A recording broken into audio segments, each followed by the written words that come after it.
Anam pregnant हो गई है। अच्छा, फिर क्या करूं? आपको सुन के खुशी नहीं हुई? आप दादी बनने वाली हैं।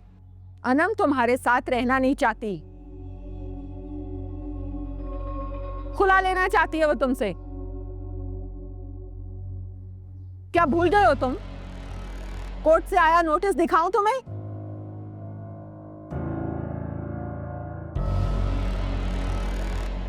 मैं अनम की नहीं, अपने होने वाले बच्चे की बात कर। बच्चा जब खैर से दुनिया में आएगा ना, तो मना लेंगे खुशियां भी।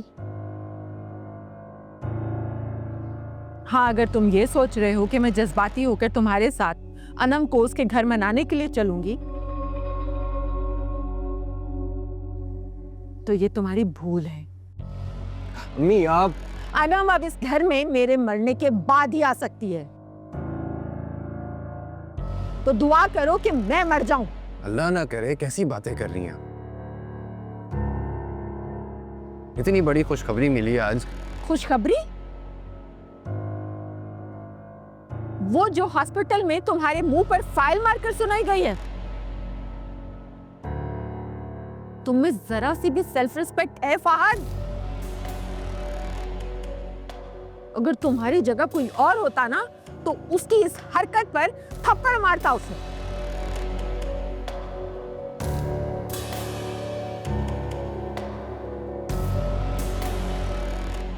आप क्या चाहती हैं? हाथ उठाऊं मैं अनम पे? मगर आपने तो मेरी ऐसी तरबियत नहीं की है ना। आपने तो मुझे यही सबक दिया कि औरत की इज्जत करो। औरत अगर सरकश हो जाए ना, तो उसका दिमाग दुरुस्त करने के लिए उस पर थोड़ी सी सख्ती करना जरूरी होता है। मगर तुमने तो उसे ढील दे दी है। तुम्हारे हाथ से अब वो निकल चुकी है। अम्मी आप क्या चाहती हैं? आप मुसलसल अनम के लिए अपने ग्रजेस शो कर रही हैं। फहद, अम्मी क्या आपको मुझसे कोई हमदर्दी नहीं है? मेरे इमोशंस, मेरी फीलिंग्स की कोई परवाह नहीं है आपको? मुझे तुम्हारी परवाह है। अगर तुम्हें यह लगता है कि मुझे अनम से कोई इख्तलाफ है, तो फिर मैं अनम से तुम्हारी कभी शादी ही नहीं करती। इस घर से अनम को निकालना मेरे लिए कोई मुश्किल नहीं था। मुझे अनम पर गुस्सा है, क्योंकि उसने तुम्हारे साथ ज्यादती की है।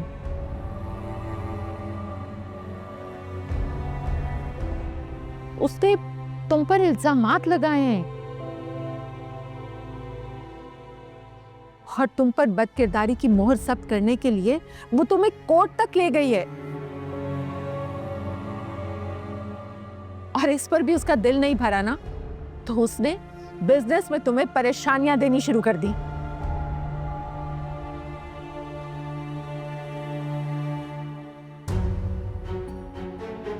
आपको किसने बताया ये सब?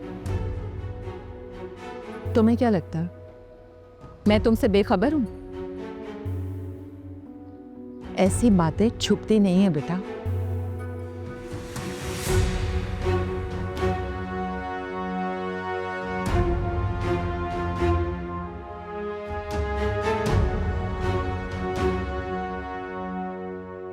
इतना मुझको बता दे